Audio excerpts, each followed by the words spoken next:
할렐루야.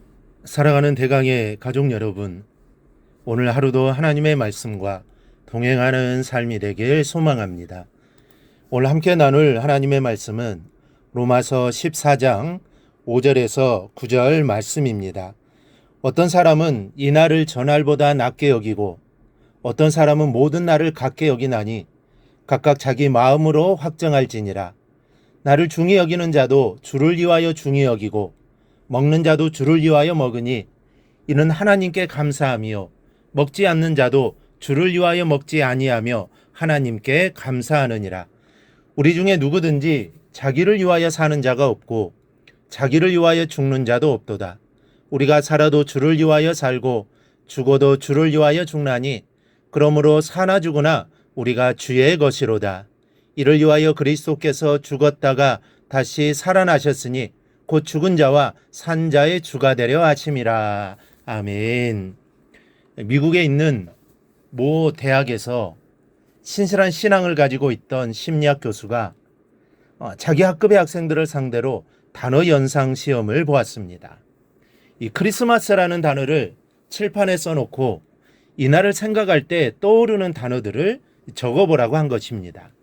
시험이 끝난 후 시험지를 받아본 교수는 적지 않은 충격을 받았습니다.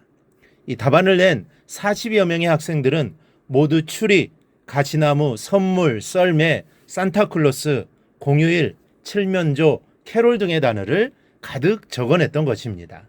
그리고 정작 크리스마스의 주인공이신 예수님이나 아기 예수의 탄생이 생각난다고 적어낸 학생이 하나도 없었다는 사실 때문이었습니다.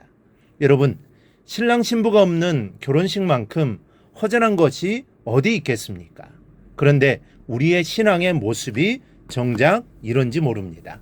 우리가 신앙생활을 하는 이유는 주를 위해서입니다. 바울은 본문에서 말씀합니다. 나를 중히 여기는 자도 주를 위하여 중히 여기고 먹는 자도 주를 위하여 먹으니 이는 하나님께 감사함이요 먹지 않는 자도 주를 위하여 먹지 아니하며 하나님께 감사하느니라. 우리가 어제 살펴보았던 음식 문제와 더불어 이 로마의 성도들이 서로 판단하며 분열을 일으킨 또 하나의 문제가 날에 관한 문제였습니다. 무슨 내용이냐 하면 일부 사람들이 유대계의 거룩한 절기들을 지키지 않는 것을 죄라고 생각한 것입니다. 그런 절기들은 다른 날들과 달라서 더 귀하다고 생각했습니다. 그렇기 때문에 기독교로 개종했다 해도 그 절기들만큼은 지켜야 한다는 것이죠.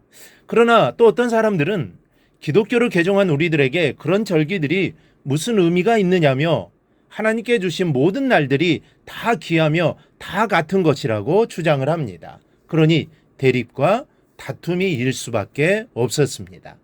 바울은 지금 이 문제를 다루어 교훈하고 있는 것입니다. 도대체 그 절기를 지키고 지키지 않는 것이 무엇 그리 대단하며 중요하냐는 말입니다.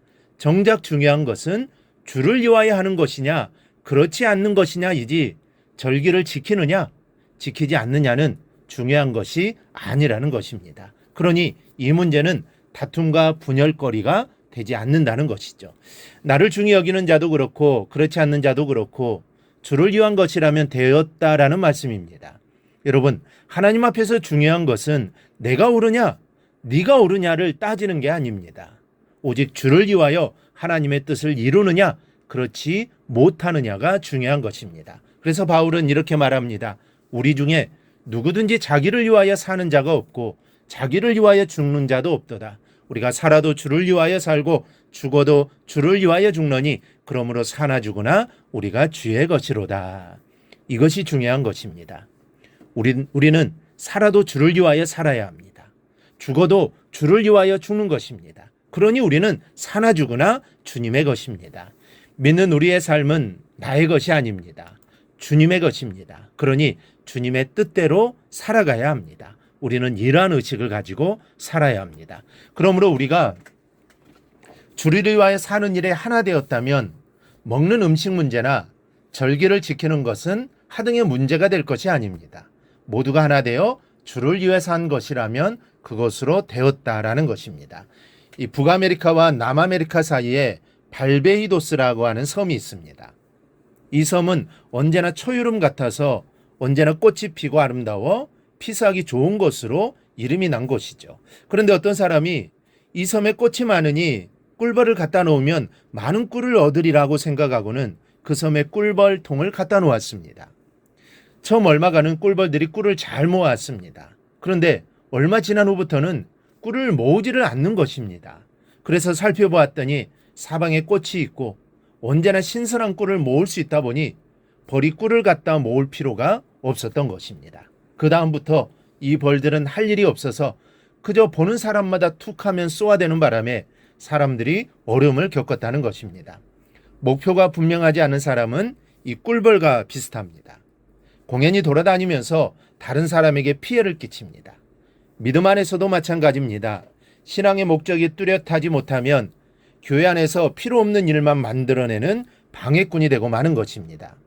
여러분, 신앙의 목적이 무엇입니까?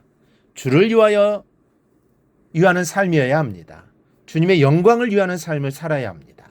이것이 확실한 사람은 다툼하지 않습니다. 시기하고 분쟁할 시간이 없습니다. 흔들리지도 않습니다. 오직 강하고 담대하게 하나님이 기뻐하시는 일을 위해 어떠한 어려움도 이겨내며 헌신할 뿐인 것입니다. 하나님은 이런 성도를 끔찍히 사랑하십니다. 그리고 이런 성도에게 이 생과 내생의 특별한 상급을 마련해 주실 겁니다. 우리 모두 이 사실을 기억해야 합니다. 그리고 주님을 위해 살아야 합니다. 주님의 영광을 위해 살아야 합니다. 오늘 하루 주를 위한 삶을 살게 하옵소서. 먹거나 마시거나 모든 일을 주를 위한 삶을 살게 하옵소서. 사나 죽으나 주를 위해 살게 하옵소서. 하나님의 영광을 위한 삶을 살아가게 하옵소서. 기도하는 하루가 되기를 바랍니다. 그러면 우리의 기도대로 그런 삶을 살게 될 것입니다. 그리고 주를 위해 살아 하나님의 기쁨이 되며 주님의 귀한 일꾼들이 다 되기를 주님의 이름으로 축원합니다. 오늘 묵상한 말씀을 굳게 잡고 삶으로 실천하며 살아내는 대강의 모든 성도들이 되기를 축복합니다.